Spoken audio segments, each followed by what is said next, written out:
Muzaffarnagar social media पर likes और followers की चाहत कई बार जानलेवा साबित हो सकती है। ऐसा ही एक दिल दहला देने वाला मामला मुजफ्फरनगर के भोपा थाना क्षेत्र के गांव मोरना से सामने आया है, जहां 24 वर्षीय युवक टिंकू की जहरीले कोबरे के काटने से मौत हो गई। क्या हुआ था? शनिवार शाम करीब 7 बजे गांव मोरना निवासी मंगल के घर में जहरीला कोबरा घुस आया। सांप को पकड़ने के लिए पड़ोसी टिंकू को बुलाया गया।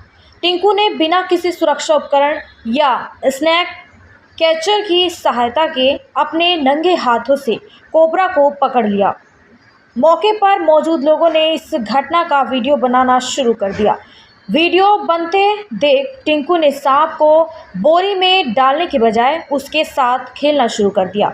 लगभग 15 मिनट तक टिंकू कोबरा को अपने गले में लपेटकर और हवा में उछालकर इंस्टाग्राम रील बनाने की कोशिश करता रहा। इसी दौरान कोबरा ने उसके गले और हाथ को डस लिया। बताया जाता है कि टिंकू उस समय नशे में था, जिसके कारण उसे सांप के काटने का एहसास नहीं हुआ, जिसके बाद उसने सांप को बोरी में डालकर घर से दूर जंगल में छोड़ दिया और करीब रात 9 बजे अपने घर लौट आया। परिजनों के अनुसार घर लौटने के बाद टिंकू ने खाना खाया और सोने चला गया। रात करीब 11 बजे उसकी तबीयत अचानक बिगड़ने लगी। उसका शरीर नीला पड़ने लगा और सांस लेने में तकलीफ होने लगी। परिजनों ने शोर मचाया, तब सांप के काटने की बात सामने आई। उसे तुरंत मोरना स्वास्थ्य केंद्र ले जाया गया, जहां डॉक्टरों ने उसे मृत घोषित कर दिया। घटना की सूचना मिलते ही भोपा पुलिस ने शव को पोस्टमार्टम के लिए भेज दिया। वन विभाग की टीम ने सांप को जंगल में सुरक्षित छोड़ दिया। इस हादसे ने पूरे इलाके में सनसनी फैला दी है और सोशल मीडिया के खतरनाक ट्रेंड पर सवाल उठाए हैं। मेरा नाम लक्ष्मी प्रजापति है। मैं आपको ये बताना चाहती हूँ कि हमारे घर में कल सांप था। तो हमारे घर में इस कमरे में सांप था कल। तो हमारे यहाँ पर प्लॉट कट रहे हैं, वहाँ पर जो लड़कों की मतलब चौकड़ी बैठी थी, वे चौकड़ी बैठी थी। तो जैसे हमने रुक्का तारा तो वे आए लड़के, कई सारे आए। तो उसमें एक लड़का था टिंकू, तो उसने आके यहाँ पर हमारे कमरे में से सांप पकड़ा। सांप पकड़ने के बाद उसने वो अपने गले में भी डाला। गले में डालने के बाद उसको यहाँ पर हमारे फर्श पे भी लिटाया। फिर जैसे उसने मोड़ा, उसको मोड़ के कट्टे में डाला। कट्टे में डाल 2 फेरी डाला उसने, एक फेरी डाल के फिर दोबारा काट लिया। फिर दूसरी फेरी डाला, फिर उसे फिर कटा। तो जैसे उसने दूसरी फेरी कटा तो उसके दोनों हाथों पे डंक मार दिया उसने। ये बात थी, हमारी इसमें कोई गलती नहीं है। मेरा नाम अंकित कुमार है जी, मैं मोहल्ले से हूँ।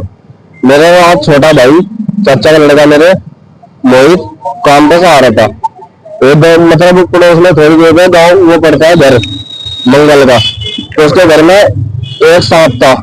उन्होंने आवाज लगा कर से बुलाया, मुझे भाई ऐसे हमारे घर में सांप है। वो चला गया देखने के लिए। मुझे कहने लगे उन्होंने भाई से पकड़ लिया कि 500-400 रुपये देते हुए उसे मतलब बेला फुसला ऐसे ऐसे कर देते थे, बाहर छोड़ दिया। वो उनके बेला फुसला में आके वो सांप को पकड़ने लगा। जैसे उन्होंने सांप को पकड़ा, एकदम उसका सांप ने एक के हथेली में काट लिया, एक ही हाथ पे काट लिया। और उस कारण उसकी मतलब उन्होंने हमें सूचना की बात की। अगर वो टाइम पे हमें सूचना देते तो हम उसे दिखा देते थे, इलाज करवा देते थे। उन्होंने हमें कुछ नहीं बताया, ना समय पे उसका इलाज हुआ। हमें पता लगा जी 9 बजे के आसपास।